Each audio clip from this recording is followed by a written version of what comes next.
Champak one में टुनटुनी चिड़िया अपने पति गोलू कबूतर के साथ रहती थी। गोलू कबूतर एक व्यापारी था। वो अक्सर अपने काम में बिजी रहता था। एक दिन टुनटुनी चिड़िया गोलू कबूतर से कहती है, अजी सुनते हो, बहुत दिन हो गए कहीं बाहर घूमने नहीं गए। चलो आज कहीं घूमने चलते हैं, डिनर भी बाहर ही कर लेंगे। गोलू कबूतर अपनी पत्नी की बातों का कोई जवाब नहीं देता। तब टुनटुनी चिढ़ जाती है। बहरे हो गए हो क्या? मैं कब से तुमसे कुछ कह रही हूँ और तुम हो कि मेरी बातों का कोई जवाब ही नहीं दे रहे हो। तुम्हारे पास तो मेरे लिए बिल्कुल भी टाइम नहीं है।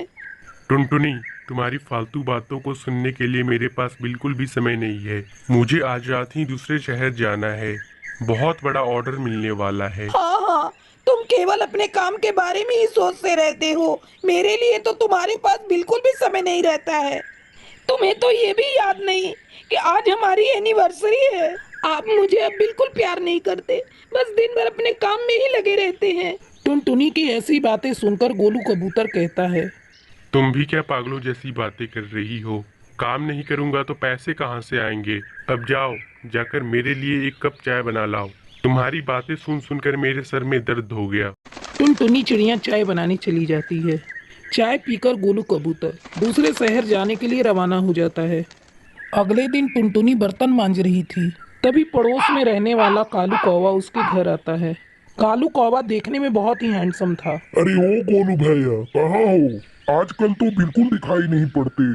कालू कौवे की आवाज सुनकर टुनटुनी चिड़िया वहां आती है। कालू जी, तुम्हारे भैया अभी घर पर नहीं हैं। वो काम के सिलसिले में दूसरे शहर गए हैं।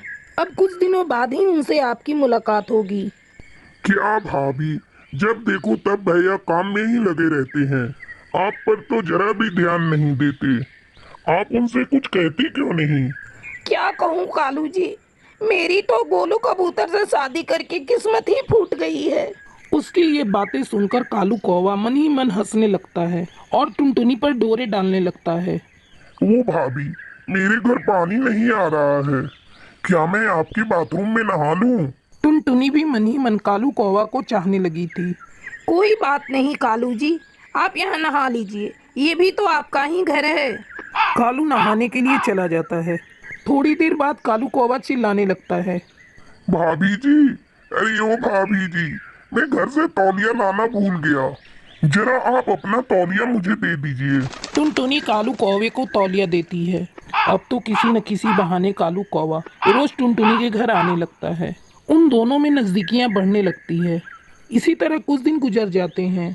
एक दिन टुनटुनी चिड़िया कालू कौवा से कहती है, कालू जी, मुझे तो आपसे प्यार हो गया है। मैं तो आपके बगैर बिल्कुल नहीं रह सकती। क्या होगा जब वापस गोलू कबूतर शहर से घर आएगा? मुझे तो सोच सोच कर ही डर लग रहा है। कोई बात नहीं जाने मन, तुम बेकार में ही डर रही हो। आने दो उस गोलू को, देख लूंगा उसे भी। कालू जी, हम लोग कैसे मिलेंगे? आपको अभी से इस बारे में सोचना होगा। इतना कहकर टुनटुनी कालू कौवे से लिपट जाती है। उसी रात गोलू कबूतर अपने घर वापस आता है। टुनटुनी किसी तरह वो रात गुजारती है। अगले दिन कालू कौवा टुनटुनी को कुछ नींद की गोलियां लाकर देता है और उससे कहता है, ये लो जाने मन, इसे रात की रात गोलू कबूतर को दूध में मिलाकर पिला देना।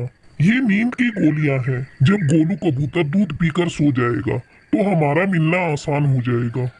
अब टुनटुनी चिड़िया रोज रात को गोलू कबूतर के दूध में नींद की दवा मिलाकर उसे पिला देती थी और गोलू कबूतर के सो जाने के बाद कालू कौवे से मिलने चली जाती थी। ये सिलसिला कई दिनों तक चलता रहा।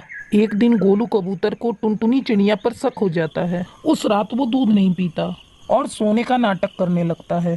रोज की तरह टुनटुनी चिड़िया समझती है कि गोलू कबूतर सो गया। उस रात उसने कालू कौवे को अपने घर पर ही बुला रखा था। टुनटुनी चिड़िया कालू कौवे से जाकर लिपट जाती है। ये सब गोलू कबूतर देख लेता है। वो टुनटुनी चिड़िया पर गुस्से से चिल्लाने लगता है, निकल जा धोखेबाज मेरे घर से। आज से तेरा और मेरा रिश्ता खत्म। गोलू कबूतर टुनटुनी चिड़िया और कालू कौवे को धक्के मारकर घोंसले से बाहर कर देता है। कालू कौवा टुनटुनी चिड़िया को अपने घर ले जाने से मना कर देता है और वहां से भाग जाता है। टुनटुनी चिड़िया समझ चुकी थी कि उसने गोलू कबूतर को धोखा दिया है और इसी की उसे सजा मिली है।